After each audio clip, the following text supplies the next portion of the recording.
Assalamualaikum warahmatullahi wabarakatuh. Selamat pagi, salam sejahtera bagi kita semua. Shalom, Om Swastiastu, Namo Buddhaya, salam kebajikan. Dalam kesempatan yang berbahagia ini, saya Lianti Putri Pawaning akan mempresentasikan hasil kerja isai saya yang berjudul Kearifan Lokal Suku Kamoro dalam Pemanfaatan Sumber Daya Alam Sekitarnya di Kabupaten Mimika, Papua Tengah. Judul ini terinspirasi ketika panitia lomba memberikan beberapa tema dan salah satunya mengenai kearifan lokal. Dari tema tersebut membangkitkan rasa menghargai dan mencintai kearifan lokal suku daerah. Mengapa saya memilih judul ini?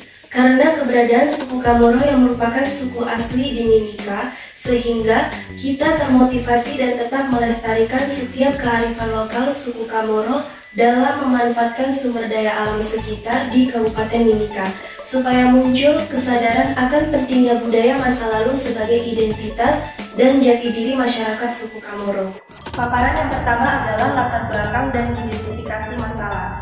Yang pertama adalah latar belakang. Suku Kamoro merupakan salah satu suku yang mendiami wilayah pesisir selatan Papua. Masyarakat suku Kamoro hidup semi nomaden. Mereka tinggal di 3 ekosistem, yaitu hutan hijau tropis, rawa-rawa bakau, dan daerah muara. Dalam sejarah kebudayaan, suku Kamoro diketahui berasal dari arah mata air. Artinya, suku Kamoro dikuatkan oleh sejarah perpindahan kampung dari mata air ke pantai. Suku Kamoro memegang prinsip 3S, yaitu sapu, sampan, dan sungai. Yang kedua adalah identifikasi masalah. Ada 4, yaitu 1. Apa yang dimaksud dengan suku Kamoro? 2. Di mana letak wilayah suku Kamoro? 3. Apa saja sumber daya alam yang dimanfaatkan oleh masyarakat suku Kamoro? Dan 4 adalah bagaimana cara yang dilakukan masyarakat suku Kamoro dalam memanfaatkan sumber daya alam dan lingkungan. Yang kedua meliputi A. Wilayah adat.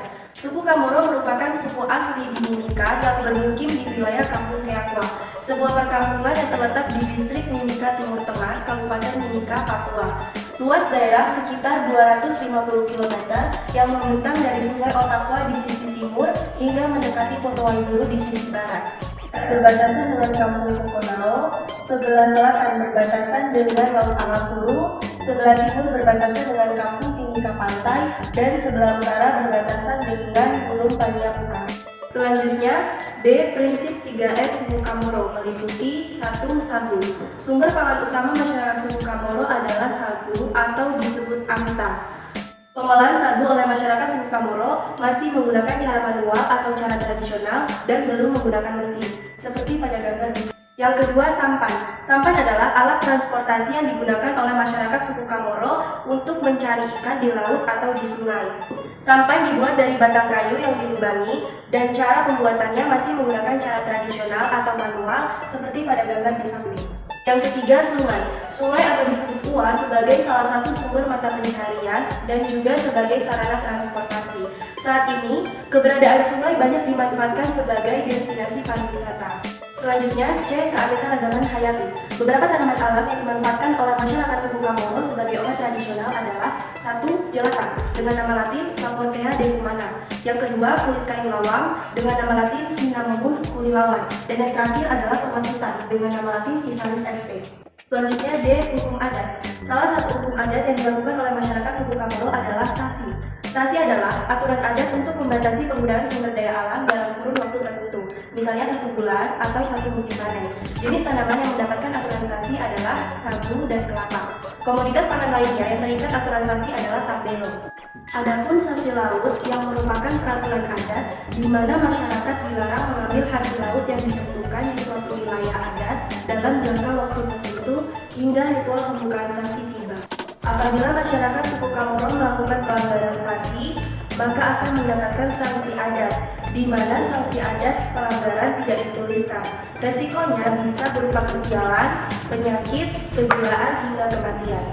Paparan yang terakhir tentang kesimpulan dan saran. Kesimpulan, masyarakat suku Kamoro yang bertempat tinggal di Kampung Keakwa memanfaatkan sumber daya alam dan lingkungan untuk kebutuhan sehari-hari. Adapun prinsip 3S yang masih dilestarikan oleh suku Kamoro sampai sekarang, yaitu sagu yang merupakan sumber pangan utama masyarakat suku Kamoro, sampan yang merupakan alat transportasi transportasi suku Kamoro dan sungai yang merupakan mata pencaharian suku Kamoro. Masyarakat suku Kamoro juga masih memanfaatkan tanaman alam untuk obat-obatan. Di antaranya 1. Jelatang yang bernama Latin Laportea decumana, 2. Kulit kayu lawang yang bernama Latin Cinnamomum kulilawan, dan 3. Tomat hutan yang bernama Latin Physalis sp. Saran 1. Membangkitkan motivasi dan tetap melestarikan setiap kearifan lokal suku Kamoro. 2. Membangkitkan rasa menghargai dan mencintai kearifan lokal daerah. 3. Perlunya sinergi dari pemerintah Papua untuk melihat kekayaan kearifan lokal daerah yang tidak dilaksanakan pada saat sekarang untuk dihidupkan kembali. Sekian presentasi esai saya. Terima kasih. Wassalamualaikum warahmatullahi wabarakatuh. Shalom, Om Santi Santi Santi Om. Namo Buddhaya, salam kebajikan.